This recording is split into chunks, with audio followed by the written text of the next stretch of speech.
Yang menjadi pertanyaan kami adalah kapan badut menjadi begitu menakutkan? Secara profesi, mereka seharusnya lucu dan manis dan membawa kegembiraan untuk anak-anak dengan barang konyol mereka di sirkus, karnaval, dan pesta ulang tahun. Jadi apa yang menyebabkan ketakutan yang relatif umum terhadap badut? Check this out.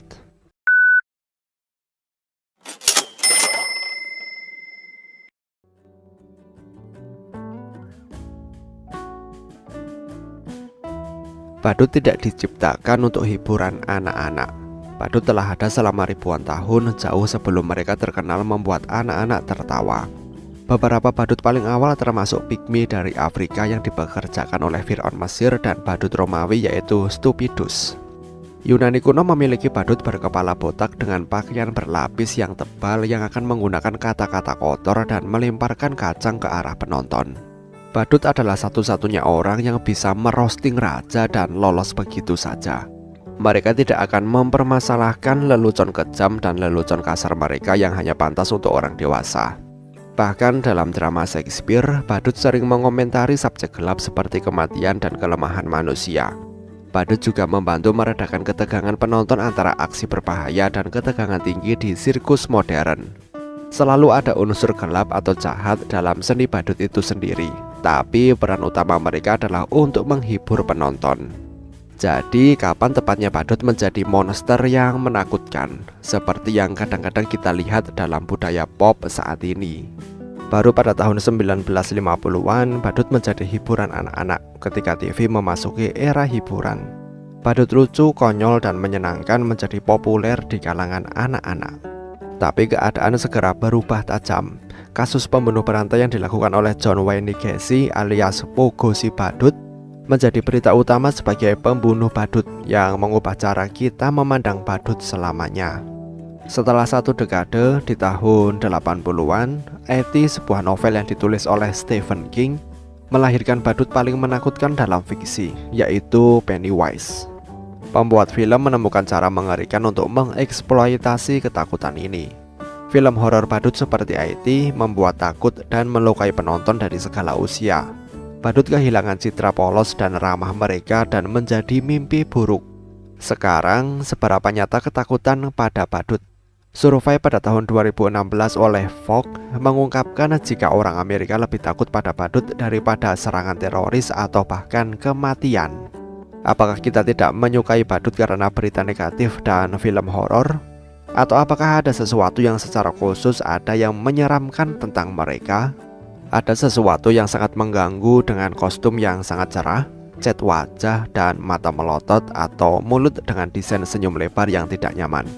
Tapi ada perbedaan antara merasa sedikit tidak nyaman di sekitar badut dan menderita rasa takut yang berlebihan terhadap mereka. Beberapa orang memiliki rasa takut yang kuat terhadap badut yang dikenal sebagai coulrophobia. Mereka yang memiliki coulrophobia atau fobia badut mungkin berkeringat banyak, mengalami peningkatan detak jantung dan bahkan merasa mual ketika melihat badut atau bahkan hanya memikirkan badut. Ini adalah jenis ketakutan di mana kalian tahu jika perasaan kalian tidak rasional, tetapi kalian tidak bisa melakukan apapun untuk mengendalikannya. Coulrophobia masih belum secara resmi dianggap sebagai kondisi kesehatan mental. Ada juga banyak tentang fenomena ini yang gagal dijawab oleh penelitian yang ada. Tapi sebuah studi penelitian baru memberikan alasan psikologis di balik ketakutan ini. Ilmuwan mengungkap alasan sebenarnya di balik coulrophobia.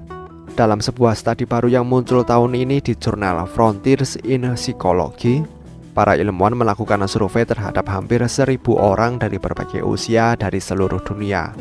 Percaya atau tidak, lebih dari separuh peserta mengatakan jika mereka menderita coulrophobia. Tapi, apa alasan yang membuat ketakutan para responden itu? Penelitian menunjukkan jika make up badut menempati urutan teratas dalam daftar alasan mengapa orang tidak menyukai atau takut pada badut. Riasan menyembunyikan sinyal emosional mereka, jadi kami tidak bisa mengetahui niat mereka yang sebenarnya. Otak kita membacanya sebagai manusia, tetapi juga memberi sinyal jika ada sesuatu yang salah tentang mereka. Studi lebih lanjut menambahkan jika warna yang digunakan untuk riasan wajah mengingatkan kita pada luka, penyakit atau kematian yang menyebabkan rasa tidak nyaman, menyeramkan, dan bahkan jijik. Faktor lain yang dinilai tinggi oleh responden survei adalah perilaku badut yang cukup sulit diprediksi. Rasa ketidakpastian ini bisa membuat kita merasa tidak nyaman. Beberapa responden dalam survei itu juga mengatakan jika mereka memperoleh kulurophobia dari keluarga, sementara beberapa dari film dan budaya populer. Hanya sebagian kecil dari mereka yang memiliki pengalaman pribadi yang menakutkan dengan badut. Kesimpulannya adalah, profesi badut tidaklah mudah. Menjaga seni yang sekarat agar tetap hidup dan membuat pekerjaan menjadi lebih sulit. Di atas semua itu, gambaran negatif tentang badut yang ada di film dan media sosial itu akan membuat sulit bagi badut profesional yang bekerja keras setiap hari. Solusi yang mungkin untuk kepanikan dan ketidakpercayaan sosial ini adalah memelihara pola pikir dengan menjaga agar telinga, mata, dan pikiran kita tetap terbuka. Ini akan membantu orang-orang dari semua lapisan masyarakat memperlakukan satu sama lain secara setara dan adil. Bagaimana menurut kalian? Sampaikan pendapat kalian di kolom komentar. Terima kasih telah menonton video ini dan sampai jumpa di next video.